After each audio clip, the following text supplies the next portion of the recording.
This conference will now be recorded. This is BIG01's 2019 facility plan with State Construction Department, and we'll introduce ourselves first. So Charlie Kaufman, Planning and Policy Coordinator, State Construction Department. My role is basically doing all the data work for the facility plan and doing all the reports. Amber Leach with Planning. My role is to work with the districts on the documentation and information going into the facility template and preparation for this meeting. My name is Troy Decker. I'm a planning supervisor for the construction department. My job is basically to make sure that we have quality control on our facility plans, that they contain all the information we need. And then I'm part of a budget team that helps prepare things and present things to the legislature, the committees and stuff like that. And then also to prepare for reports and the things we're required to get to the commission as well. So that's my role. Richard Parker, business manager. Basically just do the 680 for most of that. Good morning, Brandon Finney. My role with the team is to work through identifying all the needs throughout the state for projects.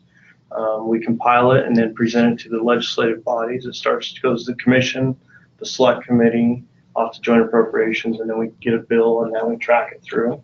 Once the funds are appropriated, then work with the finance side and we set that up in our AIM system. And then the project managers take off and execute the work. Great. Ben Smith, Superintendent, BIG01.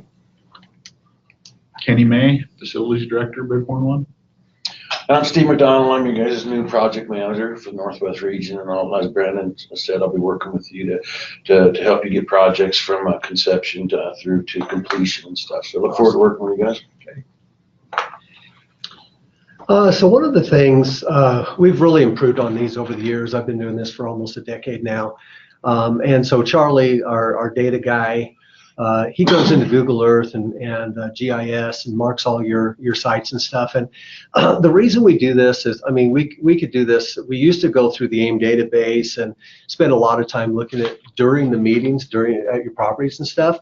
And what we want to do and what we've developed to do is basically we do all the data and clarifying and data validation on the front end of these things. And then when we get to a meeting with all these people, stakeholders, we have some really good conversation. We focus on the things that we need to converse about as a team, rather than silly little things like, you know, do you have the right acreage on something? Those are important, but they're not really appropriate for, I think, a larger setting. So efficiency is what we've developed. So anyway, Charlie's just put down some visuals of your sites and stuff. And periodically, we have the governor's office call up and ask for facility plans. We have legislators call up and ask for facility plans. And certainly, I would assume you guys looked at last year's facility plan and maybe other years as well. We've got them clear back to, I don't know, 2007 or 6, or I don't know. It's been too long for me now. But I think it's a good, because there's changeover in districts on a regular basis across the state. We want to make sure that you have the tools necessary and the knowledge necessary of what has happened in the past, what your present concerns are and issues and challenges, and then where you're going in the future. And it's just a continuity, I think, of information that enables you as district personnel to move forward and to also understand the state and where money comes from and how you qualify for money and things like that. So that's what this represents, and that's why we spend months and months and months on preparing these, but as well as Amber, and she does a phenomenal job at working with each school district. If you've been around a long time, she doesn't spend a lot of time talking and guiding you, but if you're new, it's sure nice to have a staff person available to help you through the process and understand it, and we value her role. With that, Paul Severson, would you introduce yourself? Paul Severson. I provide leadership to the project management team and also help in coordination so that we provide services as equivalent as possible to all districts. Thank you, Paul. So some of this is just, we're going to go right through. When we get to a point you need to say anything, please speak up. This is more housekeeping than anything. You guys have verified the acreages. These do impact your block grant on groundskeepers. So we want to make sure that these are accurate. We thank you for doing that. That's why we check the box. So I just said all database, AIM database is updated.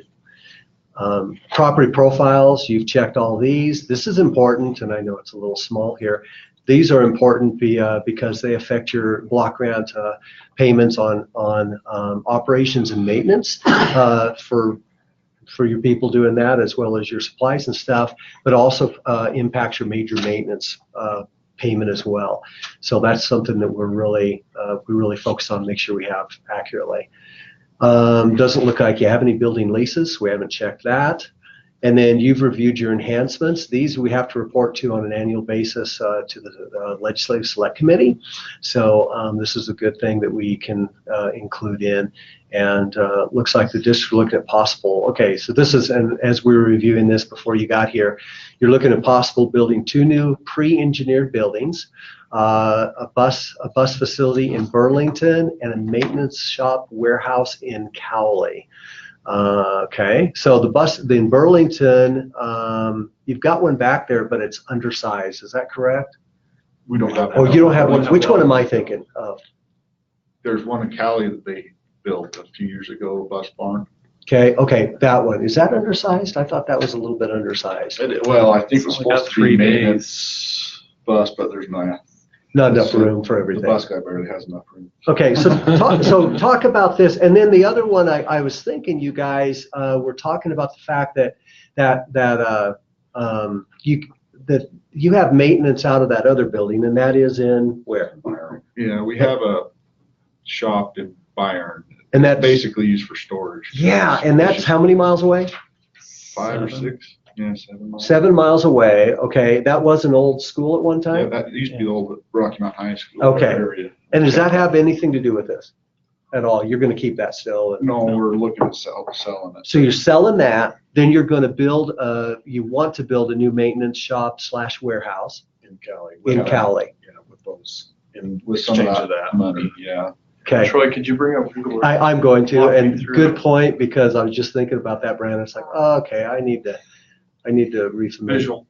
And we periodically certainly the project managers, we go with them if they're available, but we tour we try to get through all the school districts about once every 3 years, and so sooner or later we'll be over looking at your area, and maybe we can do some more tours here. Okay, where are we at here?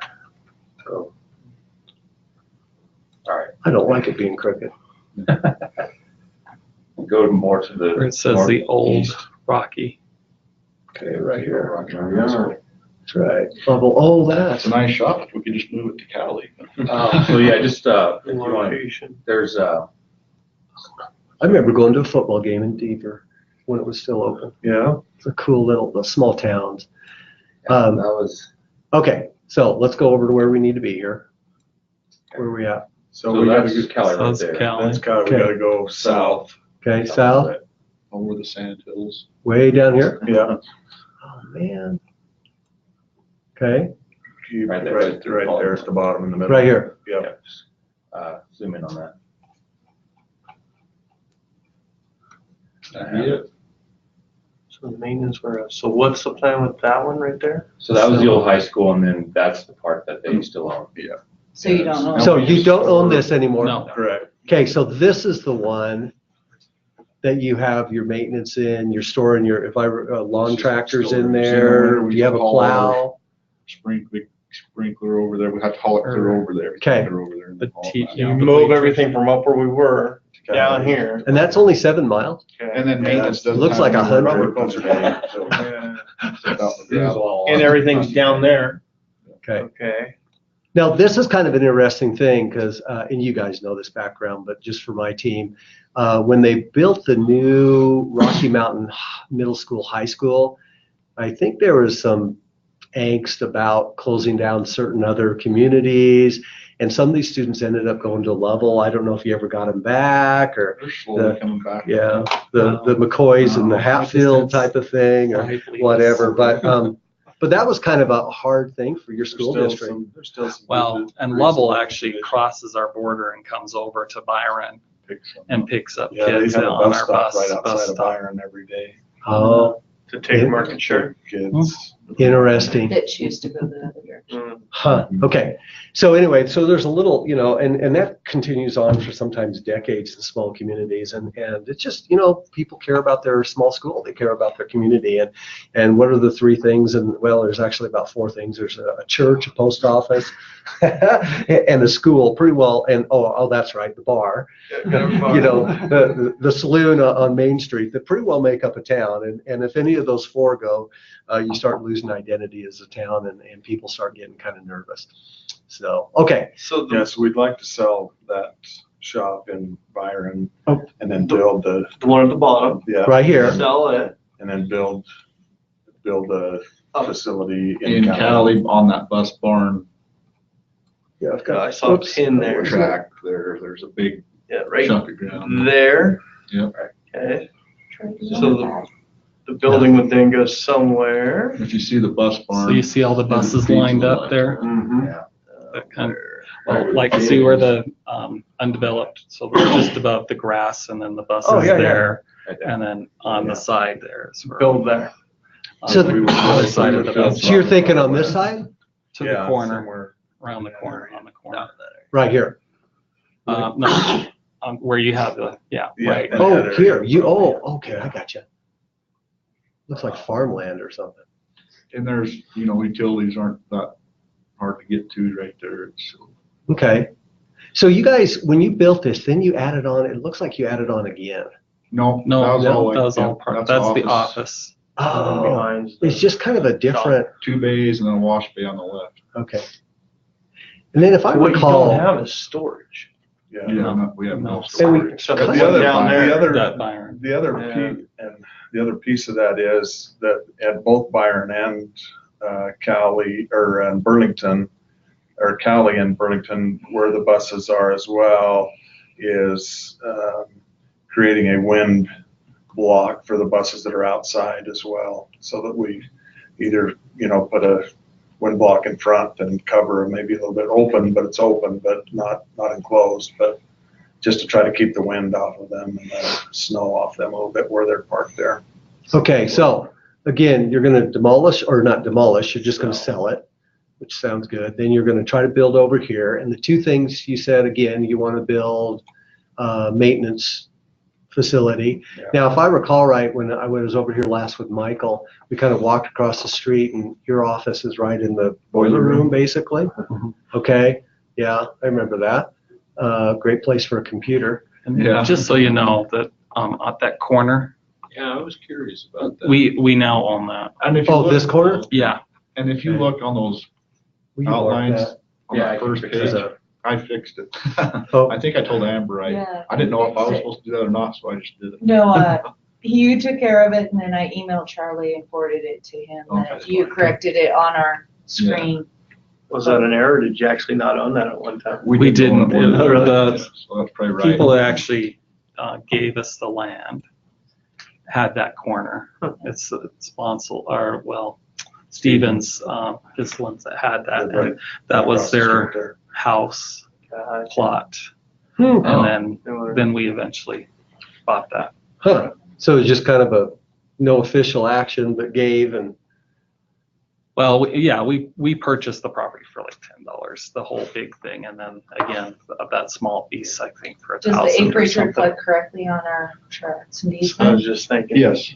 Okay, so the acreage is correct on the tracts and deeds. that The we have. map's just off. It was the map that was just. And sometimes the county assessor lines that make absolutely no sense, but yeah. And did I didn't notice, do we have the Franny property also? I Yes. put that on there too. It's still, yeah, you still do. It's, Okay.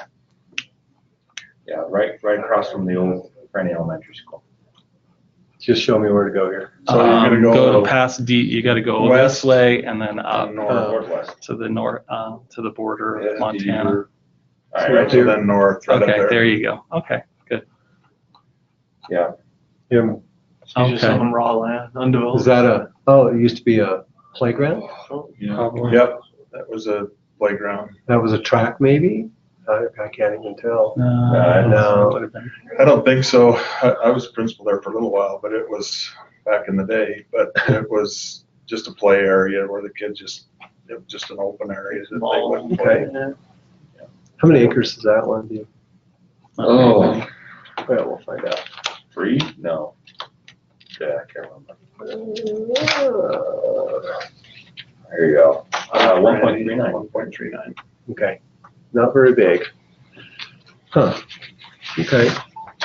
One question, is it actually maintenance facility or are you building storage? That's how they wanted it. What's that? Is it in Cali actually maintenance facility or is it storage? That we're gonna build? Yeah. It would be, Bays it'd be a office. couple bays of maintenance with work area and an office for maintenance, hopefully, and possibly me. And then another bay for storage desks and.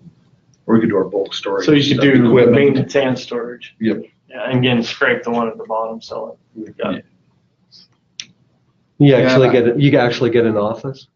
Right now, I'm in the district office. Oh, are you? Okay, so they've moved But you. I'm running back. Facilities director, yeah. Yeah, okay, good. All right, so, so yeah, that is an enhancement. And now, Charlie, one question I have Sure. is on their maintenance facility over here. Mhm. Have we ever scored that? So I was wondering I when we think get to the Michael- condition yeah, list. he did. Yeah, I Michael's think we here. have a record of it. Okay. It's in our auxiliary facilities. Okay, we'll go down, we'll see if it's down here, we'll know. And so I'm just curious on the FCI score on that. What was the name? The Maintenance. Rocky Mountain High School Maintenance Warehouse. Okay, so so we've had kind of some debates here. When should, this is an enhancement, it's district provided money outside of the capital monies that are prioritized through the state. So we call it enhancement and because you're apparently not willing to wait for who knows how long, for ancillary buildings now, for support buildings. I couldn't even tell you next time we're going to work on support buildings in the state with the limitations of funds and stuff, competing with educational buildings, which should be and are prioritized by the legislature. But it sounds to me like you've got internal money, you want to pursue this, no big deal. You've noted it in here. You've also noted, I think, down below somewhere that you're intending on, I thought it was down below. where Yeah, a you're little intending, more information. to get rid of sell the one, which we appreciate. So you do need to come in front of the commission for that. And what we would recommend is doing that on the front end. And all you got to do is just on district letterhead, superintendent signature, just say, okay, we're planning on selling It'll just be in 4 digits now. about the maintenance and shop warehouse in Cowley, and explain the situation. Don't make it long. Just kind of explain what you're doing and why you're doing it. They want to know. They want to know. Are you how you're going to do that? Are you going to just put it up for bid? Are you going to have it appraised and then bid? What's your thoughts about disposal of that property? Well, yeah, and I didn't know, wasn't for sure how we had to do that, and I looked it up, and then, yeah, so we kind of got it appraised, and then I saw that we had to put it out for bid for so long, and let you guys know, and then if it doesn't sell for what we think it's worth, we can find the retail agent we want. Okay. Yeah. I mean, they don't have to have it appraised. The only time we require appraisals is if you want to purchase something through state funds. But getting rid of it, but it's really good on a business. Market analysis, I guess. Yeah. Well, it helps you understand what it's worth and what you may be looking for, which is fine. Top dollar. Yeah. So are you getting rid of facilities in both Byron and Cowley? Just once, just the maintenance shop. In Byron? Yeah. Okay, I thought you said Cowley. I was misunderstanding. So you need a letter just explaining what our plan is. for Yeah. We've had this. It's remote. It's 7 miles away. We're planning on doing an enhancement, and we can actually let's present both at the same time. You guys, have you seen the enhancement acknowledgement form? Do you know where that is on the website? I've seen it, yeah. Okay. Sorry. Nope, you're good. Step out. It's okay. So we just need to hear myself echoing now. You just need to get that enhancement acknowledgement form. Charlie, could you just send that to Kenny right now? You'll have it. And why don't we do two things at one time? Let's present your letter can include both. Present that, yeah, this is some property we want to dispose of. This is our intention. You don't have to, the enhancement acknowledgement form is really designed to be updated as you go. So all you need to do is fill that out and say, yeah, we're planning on selling this. And you don't know what amount yet or anything like that. We can then present this for commission consideration, acknowledgement for getting rid of. They have to actually approve the disposal of the property, and then to acknowledge the enhancements that you're thinking about. And then you just go through your process of doing your enhancement. And in the tail end, after business manager, after all the dust settles, you know all the costs and stuff. Then all we have to do is update the acknowledgement form and present it back to them, and then we can update our database for our reports for the select committee, and then we'll be ready to roll. So included in this as well is the bus barn in Burlington, or just the selling of the property and the replacing it with the warehouse in Cali? Let's do both at the same. I mean, they're connected, right?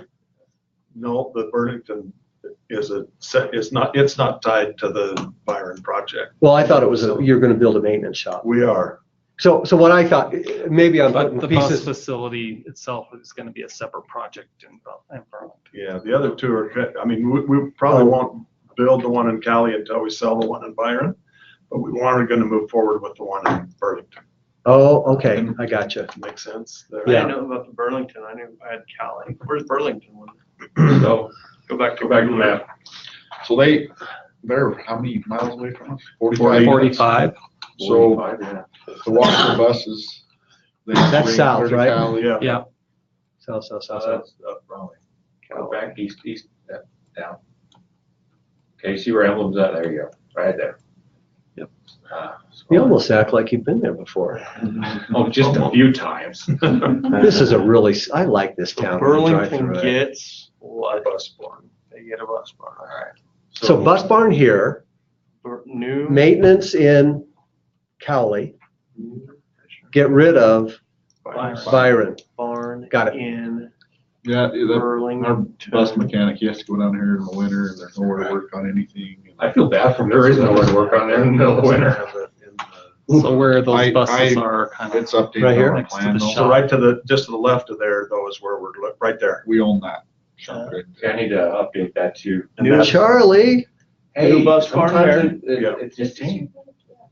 Build I'll bring maintenance all and those storage trees. facility in Cali. so there's no, And sell building. There was, at one time there was. They- there's a house or they- something? There was Yeah, at one point, but they sold it. Okay, what's this here? Just an old garage? It's a little, Motor shed. yeah, it's a little storage shed. Okay. That's a nice. Yeah, piece. So Are you right not gonna- around, we'll take out that big tree right there, That right one? there. Yeah. There's three. Are you going to get pushback from the historical preservation? No, and then we'll keep all of the evergreens, and the Right building here? will set right inside the evergreens on So- where the green is. Right here? Yeah. Right here. And then What? Troy and the facilities notes, then you're paying for all this, you're whipping out your own checkbook for everything? Yes. So we're looking at a pre-engineered type thing and, I kind of working on some plans a little bit and it might be in sections, but just get the frame and Okay, let's go Plumbing back up here for a and- second. I'm missing some notes. So what's your kind of budget are you looking at? haven't got that far yet. I don't know how much money we. Yeah. Well, the So we have Burlington land project, disposition, we're right? trying to keep that within around 300,000. And then with right now, the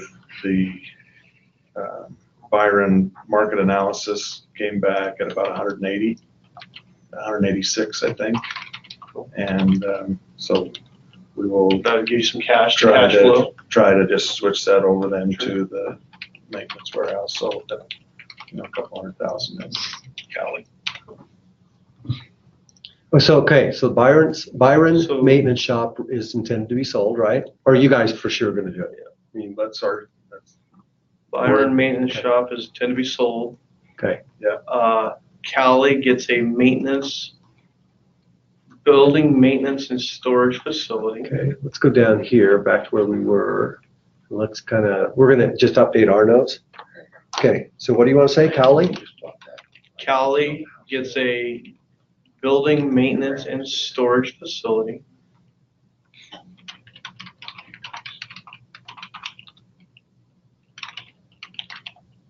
Is this a Might take bus storage facility? No, not this one. This The Cali building one's ma- building maintenance. That would just, but yeah, Yeah. maintenance and storage facility. Okay, that's Cowley. Okay. Hey, and behind that, would you put maybe to replace the storage unit in Byron? So people know that stuff's heading up here. Like the risers for their concerts, they have to We go transport drag everything. over here, Yeah. what, twice a year, twice a year? I mean, not that they won't have to move them, but at least it's not, it's, Yeah, once it is sold. We have a big water cannon for the football field that's, and every year it's harder and harder to get on a trailer for us. Okay, then we're good. Drag it over there. Then We have, not Byron, what? Burlington. Burlington, thank you. Burlington gets a new bus barn. Now, so you're moving forward with that right away? We're in the process of trying to get the drawings done. and get that together, yes. Okay.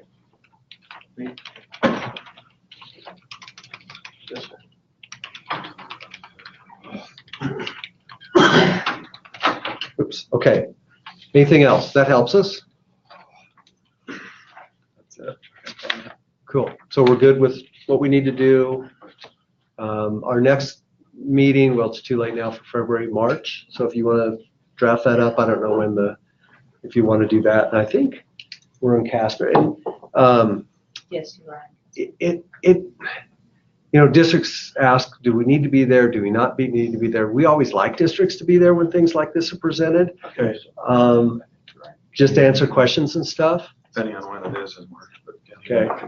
Okay. So, but we also respect the fact that sometimes there's other things going on or, During state basketball. yeah. Is Okay. that the priority then?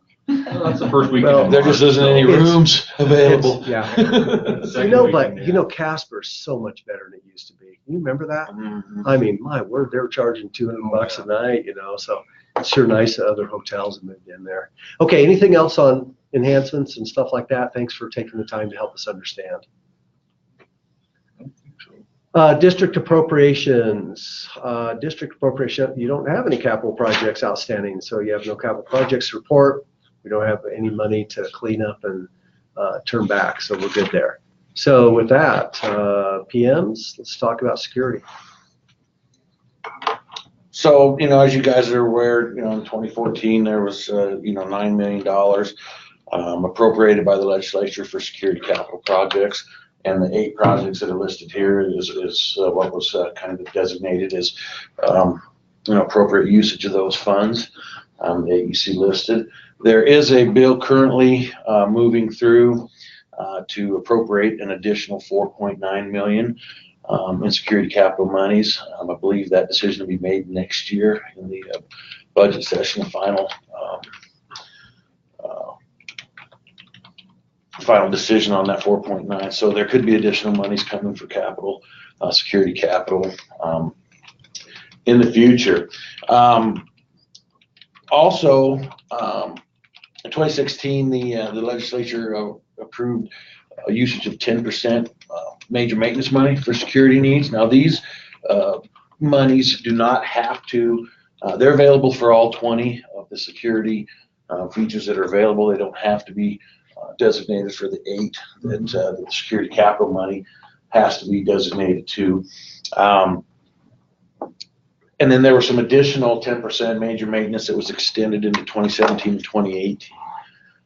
The thing that, so first of all, looking at your security capital, I think we're in pretty good shape there. You have the monies there, and the 23,000 is encumbered, so you still have a good amount there to use for those 8 functions that were pointed out. When we moved to the 10% major maintenance security, again, accounts are looking good there, but the thing that they're talking about in the legislature here is there's no guarantee that money is going to continue in the future, that they're going to appropriate or allow that money to continue in the future. There's a possibility, but no guarantees. So what we need to kind of stress here with that is that it's very, very important that we keep an eye on that 10% major maintenance security balance, that we do not overspend monies that are in those accounts now, okay? Because unlike enhancements money, in 10% enhancement money, that's kind of, you're guaranteed to have that rollover. This isn't. So if we overexpend those amounts and there's negative balances in there, if there's no more money coming, then we're going to have to reconcile that through district funds of some sort. So, and I know you guys have some projects in the hopper that we'll talk about after this meeting. Paul, what didn't I cover? No, I think you covered it. The only thing that I had a question about was I see that you've expended the 16,000 of the 69,000 available to you. Were you intending on pursuing any additional projects with that capital money? Well, it's not a whole lot of money we're looking at right now, but we're the visitor management system we're looking at. So I contact him because I'm not sure how to get those funds. Okay. So once. Yeah, and once we're done here, for the purpose of the facility plan, I think we've kind of covered where we're at, and then when we're done here, we'll have an opportunity to visit. Yeah, I don't know how to even go about major maintenance. Me neither. So I mean, this I've never done. So another question I have a little bit, I guess, as we look at these two amounts, those two are separate amounts, the 69 yeah, and because the 136? Yeah, the 136 is your major maintenance. So if you expend that, you're depleting your major maintenance. The funds that are up above is a separate appropriation of funding. Okay. And we've been getting a lot of feedback from districts like yours who haven't expended this money, which was basically made available in 2015. And we've been asked in legislative meetings and our commission saying, what's the problem? And Why aren't districts doing this? And they're worried about it. Because they're saying they were so worried about it, they went to the Attorney General and asked an opinion. If a school district doesn't expend their funds, they have an event. Are we somehow culpable, we the state? And they said, no, it's the district who would be completely culpable. But they're concerned. We keep hearing talk over and over. You hear about school shootings. We even have some interviews in local papers saying we don't have any security money, and we don't know why, but some districts don't understand they've got money available to them. And that's why we're talking to you about it. We want to make sure you know you've got funds.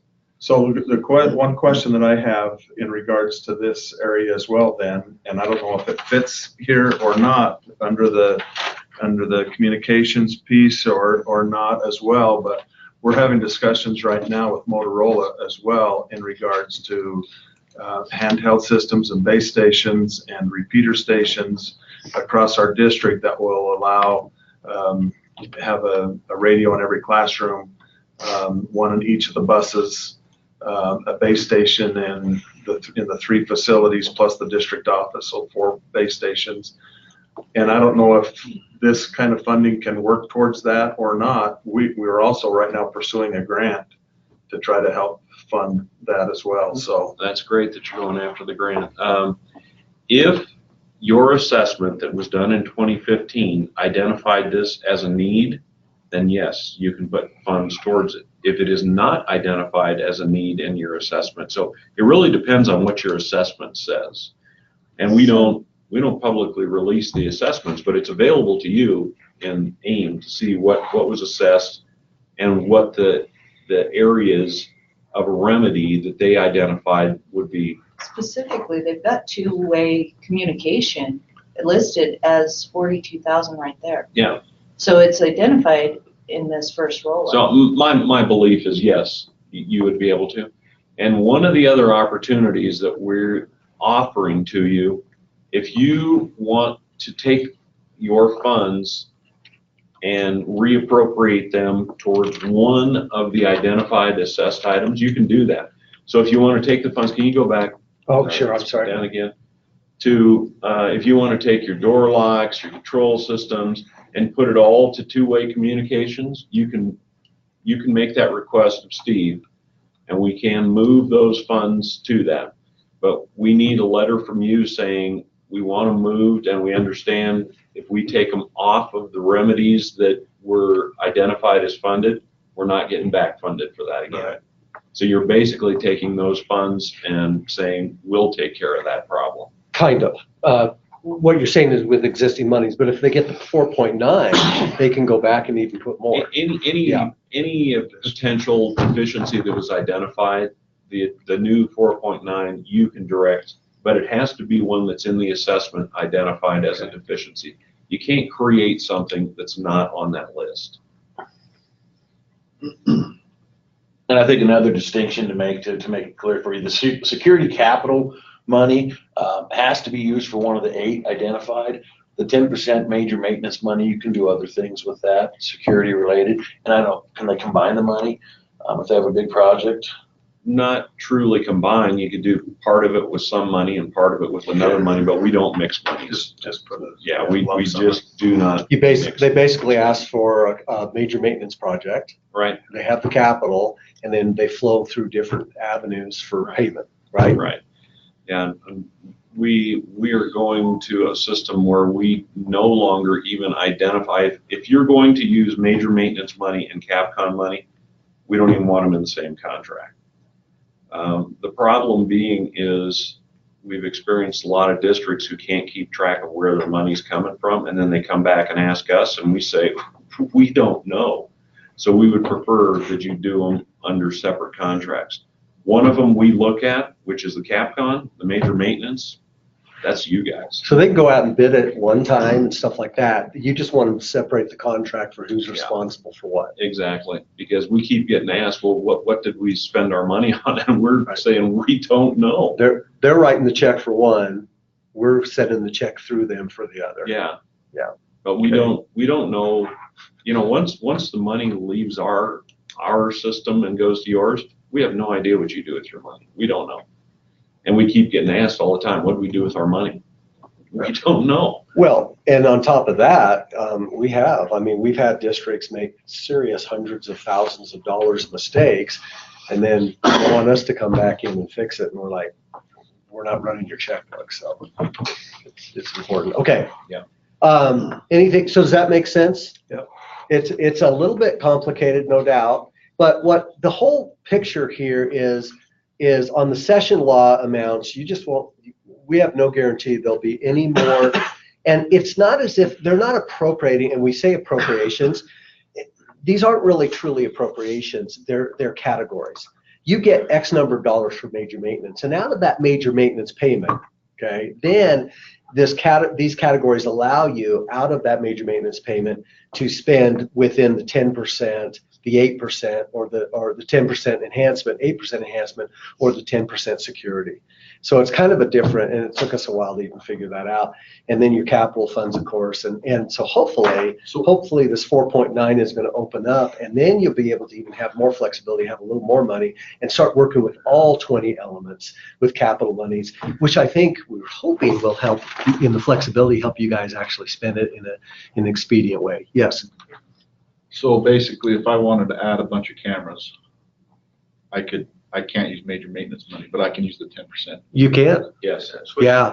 But once you have those cameras, then it's okay to use major maintenance. But if you don't have them, you can't initially put them in with major maintenance. But once you've got them, however you got them, then major maintenance can be used in the future to upgrade, repair, replace.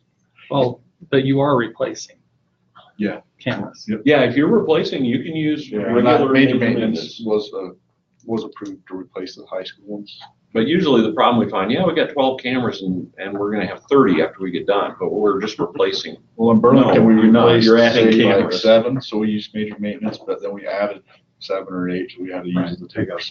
Yeah. Right. And then that's the other important thing too. We're finding districts and we want to make sure you have no idea what your future is with regard to security needs. I mean, you may, but I mean, there's some unforeseens out there.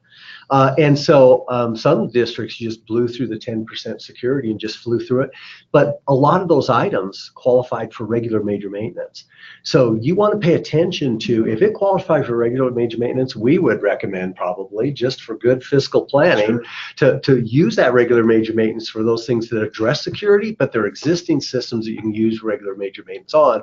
Save that 10% because you don't know, and if 4.9 comes through or whatever else comes through, you can do it on any of these elements. You don't know. We do know this. We do know that 9 times out of 10, these amounts, maybe not 9 times out of 10, but they frequently fall short. These monies designated fall short of what you need to do in that category. So think about that from a business point of view and flexibility of monies, and not to drain your security. And then all of a sudden find out, oh man, we could have spent 2/3 of that with regular major maintenance. We could have had that for these other security needs. So Troy, go back to their little table at the 10%. What you're saying is sort of be conservative with this 10% because it has more flexibility. The only thing I would add to Richard and Kenny is to don't overspend it, because the goal was not to get any more of that type of appropriations. And we'll talk about that when we get to the bills and stuff coming up. But that was like, the state got into a cash flow problem. Security is important, so we'll dilute our major maintenance and let you go on these. So that's why the 2 hit 17, 18. But going forward, we're trying not to do that anymore. Let's keep the major maintenance clean, keep security clean. Right. So some districts are in the red, so So Yeah. when you may not get any more appropriations like that ever again. out of the, hopefully. right out of the session law Yeah, designations. that was just an exception. It didn't happen twice. And another one of the things, especially it becomes a factor on smaller districts like yourself, if you drain your major maintenance bank, you actually don't, despite the fact you've got authority to spend $136,000, if you don't have the money, you can't spend it. But when you replenish your major maintenance, then you still have that authority to expend those funds. It's kind of odd because you can technically have authority to spend $136,000 but not have the money, Right. because you've expended it in your On regular something else. maintenance. Yeah. But until you deplete that authority, you continue to have that authority. We're nowhere near that right now. 3 million. That's Yeah. your balance? Good, That's- good. yeah, Well, I that's know really some good. smaller districts, they've depleted their money, but they want to go spend security money. It's not on top. It's a portion of what you've got. And if you've got nothing, then you've got nothing to spend that authority against. I was doing notes here. I just said that you guys see, this is for business managers, the top part, the fine print. Don't overspend your 10% security monies, because there's no guarantee of future monies coming through for that. I put the district is considering a visitor manager system, and you said Motorola. Yeah. Motorola radio. communication system. Yeah, throughout the district. We've had a couple of districts who elected to essentially focus their money and do exactly what you're talking about doing right there. This guy I've worked with, they just recently did this with the whole district in Billings. Okay. And so he's, anyway, he's kind of guiding us, working us through with the grant process, because they did it all through, I don't know if they did it all through a grant, but a big portion of it through a grant. So anyway, we've started that process. And that's Fremont #1 did this too. So they took their money and put it towards radios. Okay. And that's a good way to wrap the security discussion, is just to let you know that there are grant fundings available through Homeland Security, Department of Justice. So, we encourage you guys to investigate those and look at all avenues for those type of things as well. And we've had some districts who've been very successful in getting funds. But if you don't put an application in, I guarantee you the amount you're going to get is going to be zero. That's like elk hunting, It's like you just usually don't shoot an elk outside out of your living room window. You got to go out in the forest and get it. Don't buy one. Yeah. Which my wife is usually pretty happy with, just encouraging me, go out and get that elk. But All right. Anything else? I think we did and thank you for coming in person today. That means a lot to us, and we'd like to meet you in person as well. And then this is the kind of discussions that really helps you as a district make really good decisions down the road. You got a lot of work in front of you to spend security monies, but just to remind you, I mean, we have had legislative discussion on why aren't we pulling this money back if these people aren't going to spend it. So you have the ability. It's going to take some work with Steve and work hard, and let's get that moving. And we can demonstrate, and we're getting there, and the laws are coming in to support more flexibility in order to spend it. But get your needs met and spend that money, and everybody's happy. Everybody's safe, we hope. Well, and I'm going to add on to what Troy said. Every time we talk to them about getting more money, they keep pointing back to us, but look at the money we gave them, they didn't spend it. So even if they don't pull it back, if they don't give you any more, I think that's just as bad, because this is going to be an ongoing process. Sure. And if we can't convince them that it's important to you guys, they're not going to continue to give us funds. So another note, if you want to put in there that we're possibly looking at doing with that security stuff, is bulletproofing at least our office. Okay. Areas, windows, front doors. Are you looking at the application? Films? Yeah, or are you looking at we did some of that in Burlington this summer, okay. But it's not the best stuff, I don't think. Or SRO has better stuff, I think. So we're looking at. Well, it's incredible how much better that stuff is than nothing. Yeah. Yeah. So we encourage you to proceed with anything that secures your building. Do you remember that video they showed it somewhere where a guy had this huge sledgehammer and they had that film on, and I mean, it took him probably 3-4. I mean, this guy was big. 3-4 minutes to even get through the glass. He was like, I mean, it just wasn't happening. That stuff's By the time he got amazing. inside, he was so exhausted. Yeah, like, but I'll tell you, even 60 seconds in that kind of a situation is the difference between life and death. So, I mean, anything to slow them down. Nothing's probably impenetrable. Right. But it's okay. Thanks. Anything else? Yeah, and these are all of our notes, right? So yeah, if you that's see something, thank I you. know how to get that capital money. Okay. That's probably what we'll go after. That's what I was going to talk to him about today. Sure. Okay. Okay, capacity, looking at your different buildings, Burlington, it's 37%, looks like, about 74 in Rocky Mountain Elementary School, that's your highest one. And then your Rocky Mountain Middle School, High School, 68%, 69. You guys are kind of an agricultural community, right? And that's, you guys are pretty stable. So we don't view these as probably change in the future, and it'd be great if they do. And each student is worth, give or take, what, 15 grand total. And every student makes a difference in what kind of resources and support you can pay for. The enrollment projections, I like going to the actual spreadsheet itself. You can just see, and I'll just take a little bit of time, just make sure everybody understands. It's through K through 12. You can't really see it. This one you can see better.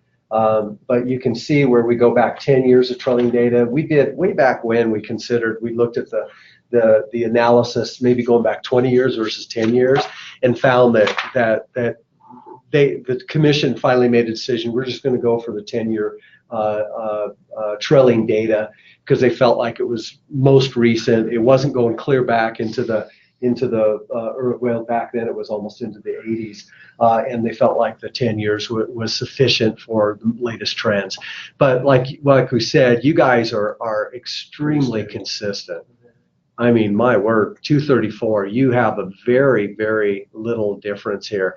Now, it's kind of interesting when you look at your kindergarten in the last 10 years. You guys have, I don't know, there's some baby booming going on here or something. Yeah, we've got some more babies coming in here, which is awesome. I know you guys have kindergarten roundup or something at the beginning of each year, but you guys were kind of down, in the lower teens, mid-teens, and every once in a while you hit 20s, but this is good news. I don't know if it's whatever the situation. It's a birth rate, though, I imagine, in your community. And then it goes out. What happens is these rates, it's a survival rate. It's kind of a stair step down, right? Kindergarten advances to first grade, second grade, third grade, fourth grade, so on. And then what we do is we take, like for kindergarten, this is actually, what do we call that? A forecast tool, because we have nothing to compare it to before that. When you get down into these though, you're really looking at a survival rate from like, let's go, well, it's true. Your kindergarten in 2008, you went from 16 to 15. And so what we do is we take 10 years of this trending and we average it. And then that's what these numbers mean. So from kindergarten to first grade, you guys are actually gaining on average in the last 10 years. You went from 100 to 104%. Does that make sense? So you're actually gaining on average students from this transition from kindergarten. You're picking up students in first grade that weren't there in kindergarten. That's the point. And then you're actually, when you go to second grade, you're even gaining more. So every once in a while, it looks like here, I think that's what, first, second, third, fourth grade, you're losing a few. We had one yesterday in the Bighorns, Bighorn 3, they had that same trend. I don't know what it is about that fourth grade, and I don't know. It's just kind of interesting. And then you guys, but first, what's that? Then it picks back up. Yeah, then it picks back up and comes in. Here's the freshman year. And typically, this is typical for freshmen. You guys, you can see how stable your community is.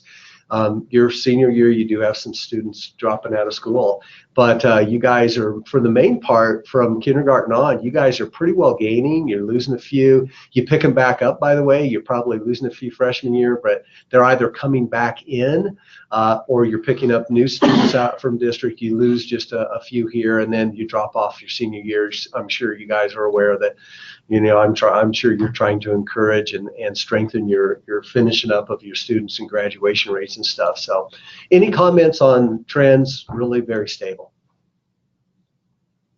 So that one was Burlington. They have a second one for Cowley. Thanks. And I didn't get that one.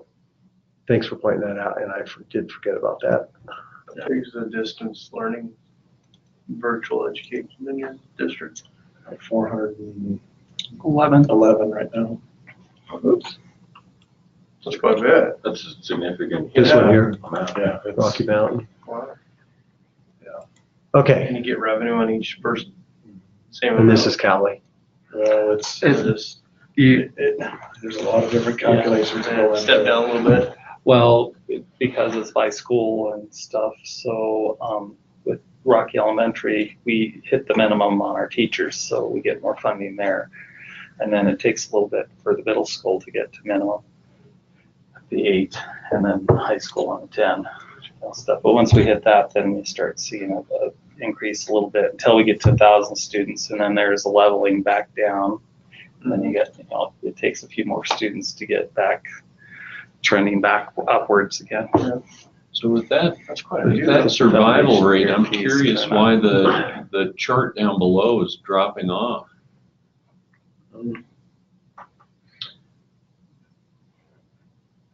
Probably because there's not a real incline, it's just a steady, strong survival rate. You don't have any peaks of gradual or jumps. So with this, then, are the connections kids in, that's part of this then? The virtual kids? No. No, No. they're netted out. Yeah, we used to have them in there. Oh my. They're So we've included in removed, everything they're, else with Rocky, yeah, so they're- that's why I asked. they're not in there. Okay. Yeah. Yeah. To answer Paul's question, I think that when you see it was kind of started it kind of came up and it kind of peaked at 460 and that's starting to drop back down. But it's kind of interesting because we had the same thing like in, this isn't even, It happens in. it's just mathematical formulas, and I think it's following a trend that's coming back down eventually. But you got to take these things with a grain of salt, right? Mhm. I mean, in agri, we had Lingle. I was telling these guys the other day where Lingle, when we were trying to resize or prepare their school 5 years after substantial completion, you look out the projections, it had them at 0. And they're an agricultural community, so, and so this is a tool, but not, it's not the law of the land with regard to, we've got ways to provide better available data in an agricultural community. Obviously, we don't anticipate your trend actually following the trend, because you should be pretty stable. Now, this one's really interesting because you are picking up, are you having some distance learners come into this community at all? Or, and I mean, this is a little bit different thing. You got 108% from junior to senior year. That's just fascinating. Some of the Burlington students coming over here then? Yeah. Could be Lovell. We do get some kids from Lovell, on occasion some kids from Powell as well. Huh. That's Yeah, only because if 16 you miles look at the away. last, at least the last 3 years, from junior year into senior, like last year, you had a junior from 30 up to 20 or 34. You keep jumping this on me. 33 to 34. Then you had 27 to 32. So you have a consistent, about a gain of roughly 4 kids, and that's where you're probably getting a consistent That's interesting. which you don't see that very often. Sometimes Actually, you down think this about year. early graduation for kids or dropout rates that really kind of probably affect that. Interesting. Different communities, different Now, numbers. what's on the major minute payment, Troy, is we include virtual students. That's correct. They're included in the average daily Yeah. membership. Yeah, so That they're goes cash into the flowing. major. So if Pretty good cash there, 411, and they're not in the building. so, you're getting just to tell you, you're probably getting hundreds of thousands of dollars more based on your distance learners than what you would normally get, and no one's ever addressed that at the statute level, and we're not pushing that. That's not our business. Our business is to interpret statute and apply it, right? And so you guys, you would not get nearly as much as you are now. I mean, how many virtual students do you have now? 411. That's Yeah. a lot of cash, Yeah, man. that's a huge amount. So- So you would lose all that money. You would not get that. So Stockpile. we've never brought it up to the legislature. That's not our job. I mean, they set the statutes, and we just ran with what we have. And They have so, the same situation in Niobrara. count your blessings. I think currently in Lostad, somewhere close to 700. Yeah, they've got over, I know it's over 600, like 650. So they have no problems, I don't think, taking care of their buildings for the most And part. so basically how the major maintenance formula works is that the ADM is the crucial driver. It basically produces an allowable how much money you get to cover all your square footage. So that drives that allowable up, and then you're paid off of that. Okay. Oh. Anything else? Statewide list, Charlie. Sure, absolutely. Basically, every year we're tasked by the commission by their rules and regulations to prioritize capacity needs throughout the state. Currently, you look at we split them in between 3 categories. Once you hit 90%, you're considered a low capacity need. Between 95 and 100% medium capacity, and then a high capacity is above 100 or 100% and above. And so you'll see right now currently some interesting ones on there. Casper, obviously, they shut down 4 schools last year, so they have the opportunity to potentially open a school and fix a lot of their capacity issues. Then you see like Cheyenne, well, not surprised me, was Bighorn out of Sheridan 1. Had a little bit of growth this year, but has over capacity at the elementary school level there. And then basically going down, not too much exciting on that. So what happened last year is, you probably know, the commission went through a reconsideration of their restricted capacity for classrooms. They set it at 25. Then they actually integrated into the rules, but during the rule process, you have to give public input. There was huge kickback on that. That was in Cody, right? Yeah. And so everybody got upset, and hey, they're whatever, I mean, and so the commission finally said, you know what, if the legislature wants something different, I guess they can do something different. And they said, we're just going to go back to 16.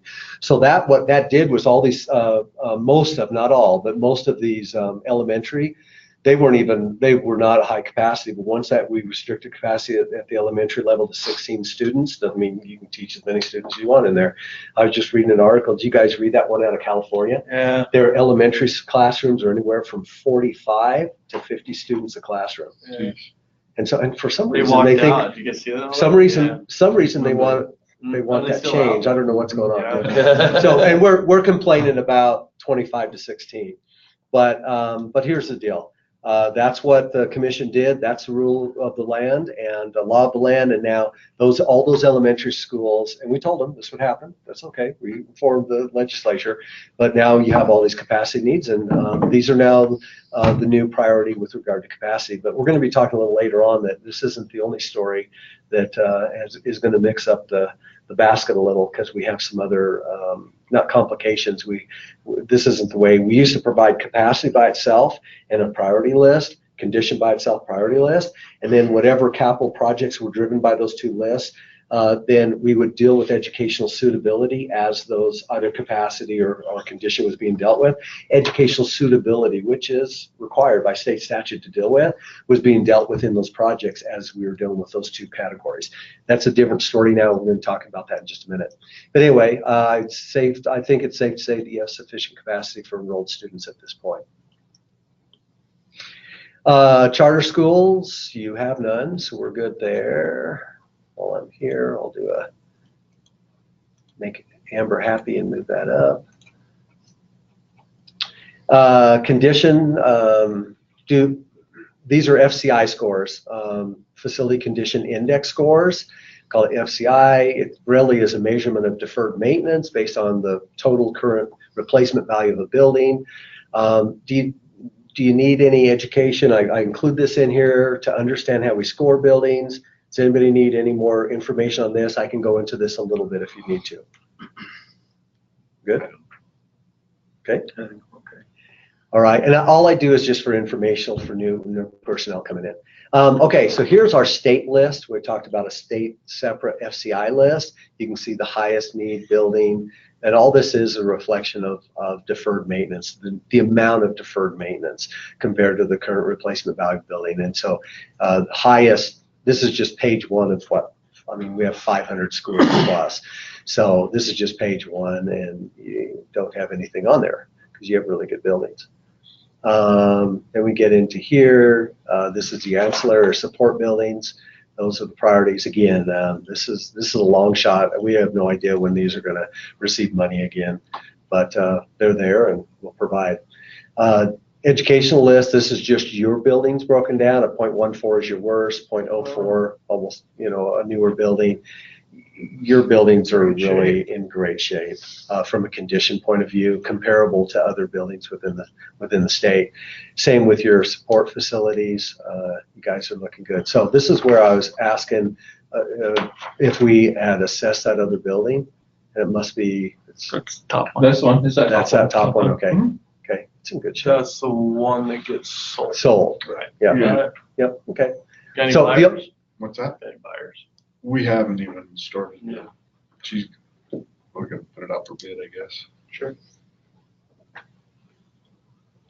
Okay, I think we've already talked about this, right? Mhm.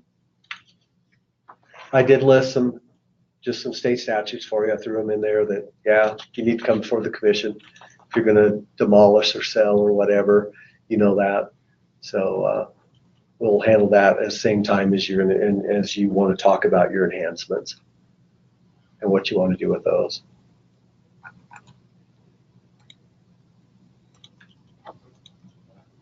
Okay, major maintenance, we just asked you to clean up the database, update your statuses on work orders. If you've forwarded them on 680, let's clean them, and then we can kind of keep a fresh, up-to-date list. PM, you've reviewed all the submitted major maintenance work orders. We appreciate that. This is where we're talking about your major maintenance, your total payment, ending balance reported on the 680, total expenditures, 8% you don't have anymore, which is the same category as 10%. It was just a legislative biennium before. And now the state statute says they take out 10% for enhancements rather than just 8%. You guys don't have to worry about that. You're clean. And there was your security balance, which matches up above. And again, that's just a categorical balance. It's not appropriated separately from the major maintenance payment. So. And did I see a note earlier that you guys have some expenditures, security expenditures that you've spent the money on that you're going to report on the 680 in July of this year? Well, there's security stuff, but I don't know if we're gonna use the security money. We'll have to see what I thought there was a note earlier. Was it, when you had me write that in there, was that on the 10% or sorry? We did use some 10% Okay. security money. Okay, so some of that. So when I'm showed going earlier in doing the those 680, balances- I'll note which ones are the 10%. Yeah, and yeah, this is as of June 30th of Okay. last year, and then next June 30th they'll close out, and then they'll report again. So these were, all we do is, again, for illustrative purposes, you don't have to go into this at all, but it's just last year's, and we just prioritize your highest, what you considered your highest need or highest financial need at that point, and just kind of work down to the least payment down here for plumbing fixtures. So that's just looking at last year's. Here's a building by building. Again, if someone above us wants to look at your facility plan, it just gives them information in a quick snapshot of where you guys are and what your priorities have been. So nothing big there. These are really important, and sometimes districts don't take this as seriously as maybe they should. I think you guys are doing a really good job, and we do appreciate it. But every year at the legislative level, we have questions like, are districts spending money on their greatest needs, right? Their lowest condition scores, which represent their greatest needs. And so you guys are so well off in your conditions that we cheat on you. If we would have thrown out just the low scores at 2s, you would have had 1, About 2, three of them. 2, 3. You have 3 poor scores. Well, and those are, I think, roofs, and we're doing that. We're replacing 2 more roofs this summer. This summer, yeah. So, We're shocked that you have 2s. yeah, I was shocked the roofs were 2. So there's a couple things to talk about here. Number one is we let you speak for yourself. So if someone calls up from legislature and says, I want to see Bighorn 1 and what their priorities are they spending money where? Here it is. You speak for yourself. And so that's where we let you, the district, speak for yourself and represent your district, and we don't speak for you. So as we go through here, you guys have comments on every one. You haven't, we understand we're not dissecting this. We're letting you speak for yourself. You guys have good facilities, and now you're ahead of. It's kind of interesting because Washakie 1 is the same way. And what's his name? I love that guy. Jack Stott. I mean, that guy. I'm not kidding you. Have you guys been in his buildings? Those buildings? I bet you could eat off the floor anywhere. You could probably go in the bathroom and eat off. I mean, they're just immaculately taken care of. And so anyway, and you guys are the same way. I mean, you have great buildings. You're taking care of them, facilities, and you're actually your major maintenance as we increase over the years here, which the legislature's doing. They're going to an asset preservation thing. You guys are being proactive and working on your 3s as well. And I think you guys are in a really good shape. But when we talk about major maintenance and stuff, we'll get down to that in just a second. Let me postpone my comments. We are going out every 4 years. State statute requires us to go out and assess your buildings. I think you've accompanied them in the past. You know what's going on. But we're going to go out in September, develop our scope of work, go out and kick off another assessment and go through all the buildings in the state and reassess them and bring them up to what you guys have been doing. So it will reflect your hard work and what your priorities. But this is the one that I just want to point out carefully, I guess, and that is that we always want to encourage someone from, it's usually Kenny, right? But training. We provide a 4-hour training in Casper for these assessments before they go out. We'll do that in the spring, and it's going to be in April sometime, not this, it's going to be next April that we have that going. But we tell you what the tool is, how the tool is used, the importance of your participation in walkthroughs, and that these assessors need the best information possible so that reflects accurately what your condition needs are. So that's the important thing. We'll get you invited to that, and then they'll go out and, we've had districts like, I can't believe you're coming into my school during the school year. There is no way on planet Earth. What do we have to total buildings plus ancillary buildings and educational? So we are looking to assess around 570 next year.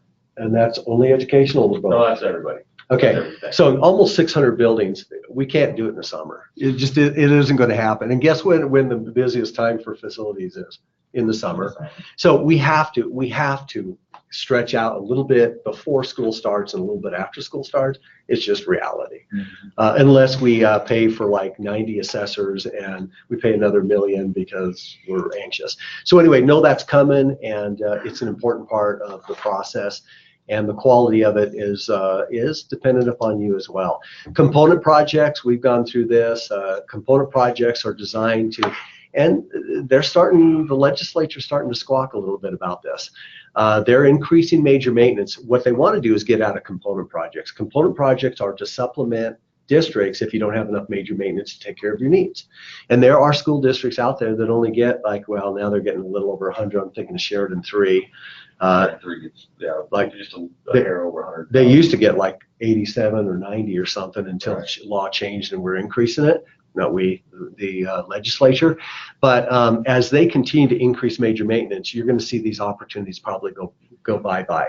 But if you're a district and you're only getting $100,000 a year and you have a $700,000 roof to replace, what are you going to do? Save up for 7 years and spend nothing on major maintenance? So that's really, we see a gap there. We're trying to correct that gap, working with the commission and the legislature, and we're getting there. But for now, we do still have component requests. We had a total of 31 of these. You guys did not request anything in here that I remember, right? Have you guys in the past? I Not know component. because we have, We've always I had should have yours. put one in for a roof, but we have the money to do it, so I figured. Yeah. Probably. Okay. Yeah, Unless well, we want to do it now, not 2 years. What is it, 2 years after? yeah, we do this every biennium, so every 2 years we'll do this process, and we give districts like 10 and a half, 11 months to submit stuff. This is the first year that we spent our entire major maintenance money, and now we're dipping into what we had Gotcha. So yeah, prior. Okay. you've been conservative, having reserves. No, that's great. Okay. Better the opposite, right? Now, it's kind of interesting on this too, because at the legislative level, they were asking, my word, these districts have all this major maintenance, and we had like, I don't know, $100 million saved up through all the districts, and they hadn't spent that and stuff. Well, the approach they're doing now is as they took away the 7-year phase in. Do you know what that was? If you got a new building, the theory was if you got a new building, the first year you get 0% major maintenance, second year you get 10%, third year you get 20%, whatever it is. And over 7 years it phased into 100% of major maintenance. And we had a study done a couple summers ago now, and basically showed that people, you can't even, if you paid 100% major maintenance on day one, you still can't keep up with the deterioration of the buildings and keep up with your capital program. So it's important as they provide this additional money and make up the gap through component funding for those gaps. Sooner or later, the theory is that people are going to be able, all school districts are going to be able to take care of the facilities through major maintenance. We'll see. But that's the goal, right? So here's the list that has gone around. Kenny, have you volunteered to be on this component committee yet? I have not. Okay. Just leave that hanging right there. Okay. We have 12 I think district. yeah. We have 12 district representatives that represent usually three from each quarter of the state, and they actually score these requests and rate them. So we don't do it ourselves. We're facilitators. We do have some items get scored, but they're purely just analysis of information that exists in our system. So it isn't like we're making a decision aye or nay, it's just identifying what AIM tells us the category would be. So the decisions we're identified as making, we actually don't. All we have to do is interpret what AIM says. Okay, districts continue to maintain its buildings with available major maintenance funds. Is that a fair statement? Yep. Okay. Kenny is volunteering to be on the component committee next time.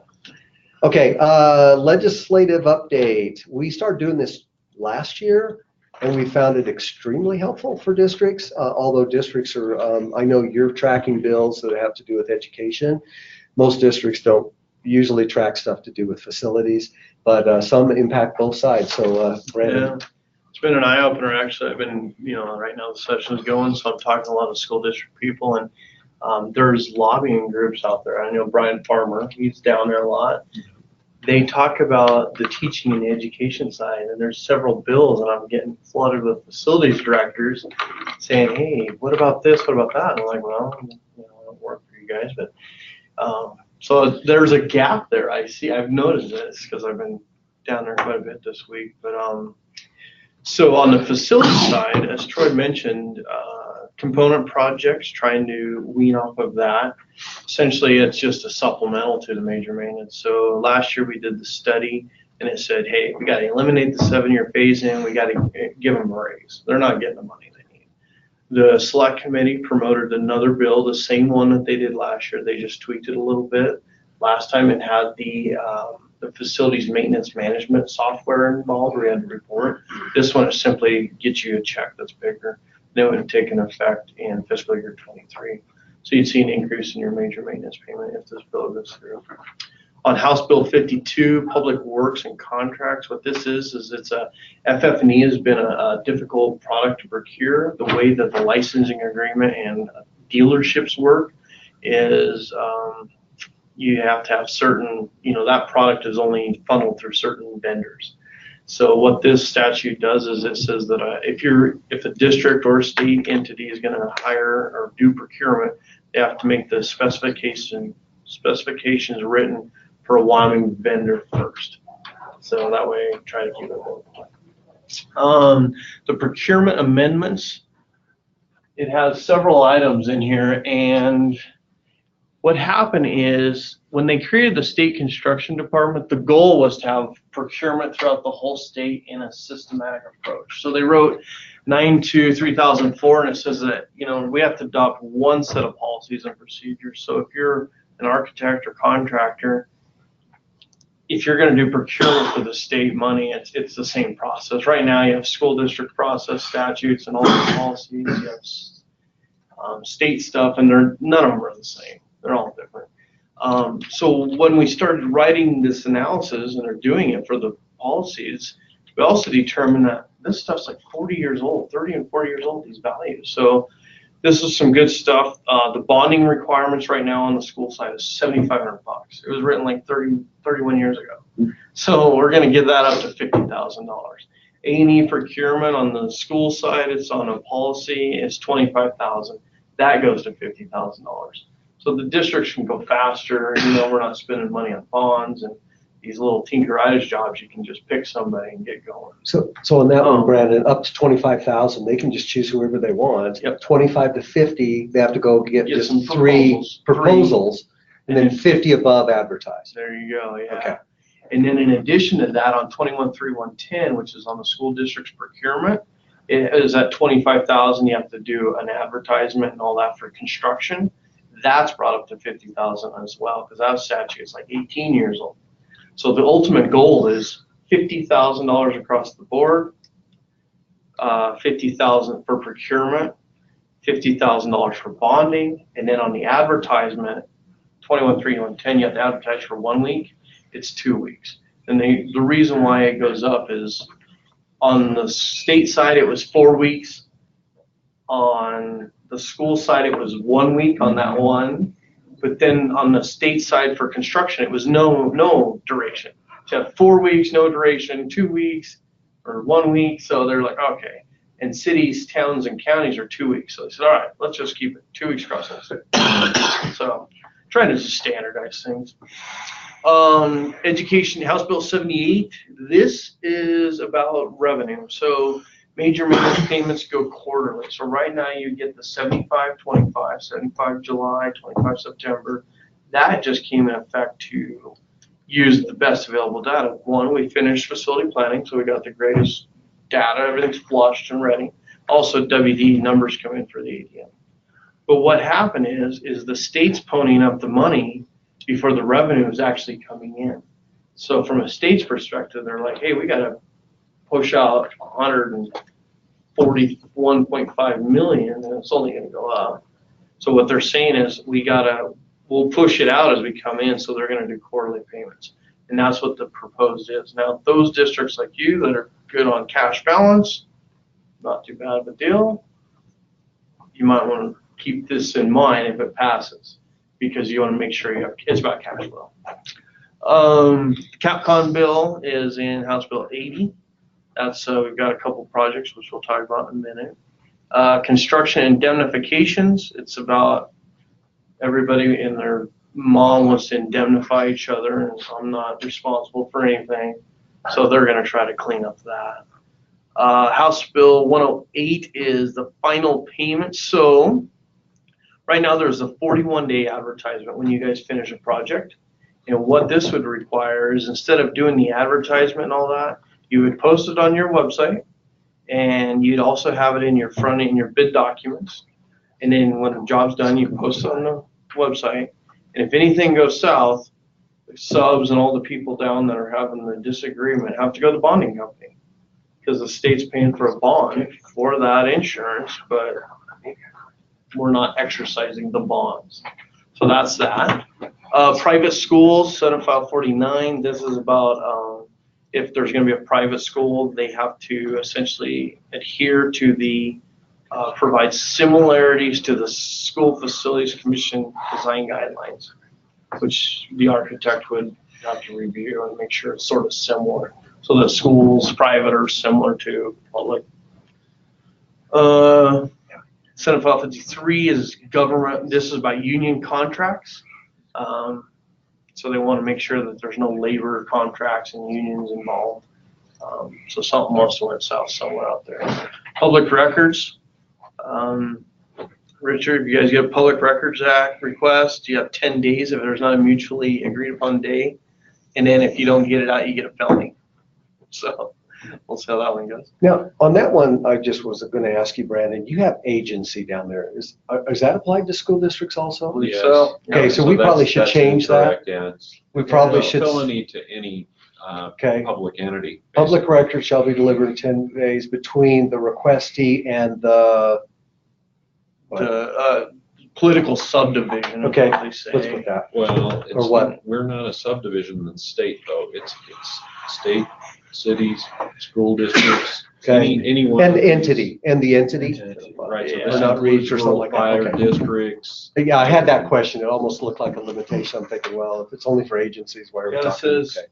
public records person for each agency, institution, and political subdivision of the state. Entity. Okay, sounds good. Anything else on that one? Oh, we got more. School safety and security, WDE would be in charge. They would actually have a $100,000 grant to provide education. In addition to that, they're going to have guidelines. So on the school side, we have the exterior guidelines, but they would also have interior, I guess it's like the SROs and all that type of stuff. More of not hardening the building, but what takes place. So they're going to have full guidelines. They'd work with us for the facilities part, and then they'd work with the fire marshal and Homeland Security, and they'd create the steel guideline book, and then they'd have money to administer districts, and then each district has to create their own. So maybe just copy it and modify it to your needs. So that's going through. And then professional service procurement, it's about residency. So they're looking at trying to keep things local again. 50% of it, of the value, would have to be performed by in-state architects and architects, not contractors. So this is an architectural professional service provider. Ready for this? The budget, we've got Sweetwater and Satellite High School, it's going through. John C. Shivers up in Sheridan 2, it's an alternative school. We got reappropriation of modulars, some modular money that's a ranch school. So there were existing projects and they just asked for those monies to be transferred over to Shawnee, and it cost the state nothing other than unexpended funds in a district capital fund. We have a charter school lease in Albany County. The unanticipated is for the commission to address anything on the satellite or John C. Schiffer. Security projects, this is one that we could get the money out of. I think you guys spoke about earlier, 4.9 million. And in the bill, you'll see that it says 6 million or as much thereof. What that's doing is it's taking the old money, flopping it over to the new money, and then opening it up to all 20 lines. So it creates more deviation and flexibility for districts that goes through. And then major maintenance, you'd see an uptick in your major maintenance payment. When we ran the calculation, the cost just keeps going up on ours. So that's $1 million. Does that represent a percentage, Brandon? It represents like $6 and something increase per square foot. Okay. So you have to run all. Anyway, just if you want to estimate that. Yeah. And then pass, that's another charge for leasing in Laramie 1. And that bill hasn't been read yet. It's still sitting idle. So I don't know if they're gonna add, cut, or what's going on. They've been pushing it out of ways.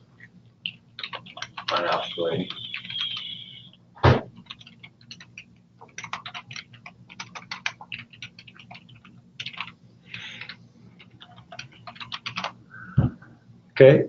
Any questions on that district? Pretty good. Is that helpful? Yeah. Kind of helps. You guys going through doing that. civil work this summer? There's a one other came out last night. If you are doing civil work, it's What house, is that a House or Senate? House Bill 152, Wyoming Underground Facilities Notifications, Acts and Amendments. So the architect, if you do, has to coordinate with the local utilities. So you want to make sure that there's some coordination and the drawings are more enhanced on underground excavation. And what was the name of that bill again? Wyoming Underground Facilities Notifications, Act and Amendments. It failed last year. Yes, I didn't get it. Underground Facilities. facilities. Notification, is that what you said? Yeah, Wyoming Underground Facilities Notifications, Act Amendment. I think a lot of it has to do with as much oil and gas or something. Utilities aren't getting contacted and they're just blowing and going. That's an assumption. Lays the responsibility back on the designers though, so chances of it passing again because people won't be able to practice architecture or engineering in the state anymore because you'll be held liable for something you have no control of. You know? So it could drive out our engineers and architects out of the state. Interesting. Which then you still have to hire 50%. Yeah, which means you're not going to do anything, right? Just sit there dead in the water. I don't think they realize what it would do if I was practicing in the state. I'd leave because there's no way you could take on that kind of a liability on a project. Surely You just can't. someone's saying that to them, right? Their insurance company would say we're not. No, I mean someone someone speaking saying to that the to the legislators. legislators. They don't. Okay, you better do it. No, I'll be there today. It's up for reading Yeah, at the that's- committee. Yeah, that's interesting. Okay, anything else, Brandon? You're good? Those are the ones we got. Okay, biennial budget requests. One thing I put here was just our latest rules and regs now, and we talked about this earlier. Used to be a conditional list by itself, capacity list by itself, education suitability get dealt with in there somewhere, plus your major maintenance addresses that every time you touch a building. This changes the rules. So from now on, it's going to be all three combined for a composite score. And then, so it's going to be condition at 50% with 50% weighting. So we'll take your FCI score. That'll be 50% of the weight of the total building score. Your capacity will be 35%. And that's, I don't know how we're going to do it any other different way, Brandon. It's going to have to be by probably configuration. You know, elementary configuration, junior high or whatever, within school or within districts, and then 15% for educational suitability. We do have an educational suitability assessment that was done and finalized in 2010. We have that list. It's not the most recent list, right? I mean, it's the most recent one we have, but it's now 8 or 9 years old. So, but that's the one we have, and that's the one we're going to have to use, right? But a lot of buildings aren't on that one. A lot of conditions have changed, so it's a dated one. It's going to be used, I'm sure, unless someone tells us otherwise through state statute or something. But so the new list is going to I don't know what the results of this are going to be, and it'll be really interesting, but I guarantee it won't be what it is now today for capital requests. So that's the new rule of the land, and so you'll be in a different prioritization place somewhere in the near future when we figure this out and get it to through the commission for approval and then on to select committee as a recommendation. So I have one question. Ben, you were at Cody when we went through all that? Mhm. Okay. Did you understand that part of it, or did you just, in your head, think, I just want educational suitability to be considered? But did you think just, I want it considered, or did you think I want all this detail on how it worked? I'm drinking through a fire hose. You know, as far as thinking of all of this, so Yeah. it's, as far as my understanding of the big picture and all those kind of things, it's slow and sure, you know, headed that direction. But Gotcha. it's, there's a lot, looking up through the eyes of a superintendent's a lot different than what I've been doing as a principal for 19 years. So The reason I asked is people were testifying, there's so much in the rules and regs, and that's all they honed in on. yeah, But I always wondered, do you know exactly the detail of what happened? yeah. And I think they were just saying, well, is it just consider it, or I want this actual formula? Because there's two different things. Yeah. Well, this is an actual 'Cause this is the formula. formula, If they yeah. thought it was just considering, I guess they're going to be in one big Yeah, so surprise. that's why I thought I'd ask. Well, and then it's kind of interesting. We have school districts that like this concept, but they just don't like it for their district. Because it doesn't work for my Yeah, I list. mean, it's kind of a good concept. So this will be fleshed out in years to come, I guarantee it. And we haven't seen any legislative action on this. So we were, you know, Steve Harshman kind of at one meeting, I almost felt like he was getting up and saying, we're going to address this as a issue. I haven't seen that, but that's their business. What we're going to do is follow our rules and regs because that's our responsibility, just like board policy and all that stuff. Okay, so this is the last thing we're going to do before we end, but we always give the district are there any, before we close out, are there any unique issues, ideas, or concerns you have that we can discuss before ending the meeting?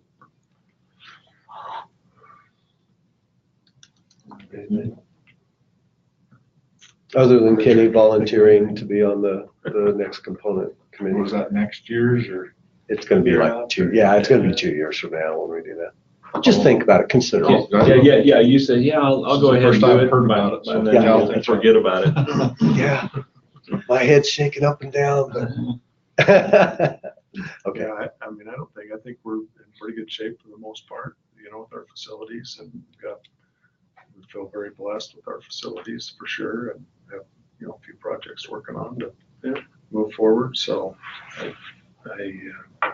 not as far as unique issues and things, nothing that we haven't discussed that I can think of. One thing I'd say is sandbag your major maintenance if this bill comes out, because there'll be about a year in delay till you get on your good cash flow rhythm. House Bill 78, I think, with the quarterly payments. Quarterly payments. Yeah, because you'll hit you have money, then you won't get a big check. You'll just get little checks for a while, and then they get a rhythm. Yeah. It'll. I got a lot of emails from districts. Oh, yeah. Complaining about it, but we have money, so it's not going to affect us. Yeah. You're far enough ahead of it where you can continue your But regular those stuff emails and are not- coming are probably from those who don't. Right. You know, and they're like, holy shit, oh my gosh, this is gonna affect us. Yeah. Well, You're I an think, outlier. I think our neighbor uses theirs up Yeah, every so- year. Yeah, if Yeah, you're down to very little, you basically are gonna have to wait a year to do anything, yeah, they're gonna. if that. But, so I guess you're an outlier to the majority that I've been talking to and the concerns, which is great. Yeah. Okay. Anything else, district? And we're here, you guys call if you have any questions, needs, clarifications. That's why we do this. We're here to help educate you in the system, stuff like that, give you opportunity to understand where money comes from, why it comes, how much comes, and stuff like that. And we're here to support you. So if you have any additional questions, please always call us. And JJ's a great for finance, and you know that. JJ's our mastermind for the finance side of that. Staff, anything else before we close? Ken, are you on the facilities committee? You know, with Dan Stolrolli sort of heads up, and do you participate in any of that stuff? I'm not, no. What about the Bighorn group? Are you Yeah, is there any group? meeting with them? Yeah, they have a Oh, our bigger group up maintenance, there than, Your maintenance guys, yeah, the facilities in that area. got a meeting I actually have one coming up. middle of February. yeah, they're a bigger group than Just- Dan's group. Switch every. About how many What people was That's it? nice. attend? And then it's regional and, Yeah, the first one I went to had quite a few. We had one in Cody. It's kind of nice. I think Was we're, it it's in like Worland this Cody, time. Powell, Worland? Yeah, big 1, The 2, 3, 4, I basins. think, the parks. Lowell's invited, they don't, he never comes, but, Sounds like Hot Springs. their business manager. yeah. Worland. Hot Springs. Yep. Teetsy. Everybody in the Big One Basin, sounds like. They all get together? That's good. that's nice. Yeah, it's kind of stuff that's talked about, but I haven't seen a lot of it. Yeah, it's been nice to. Yeah, superintendents do it, Yeah. business managers do it, facilities. Yeah. That's right. Should be able to have that professional collaboration. Professional learning community. Yeah, And yeah. bounce some people, some Yeah. ideas and issues. That's what we'll call it, Yeah. facilities PLC. That's right.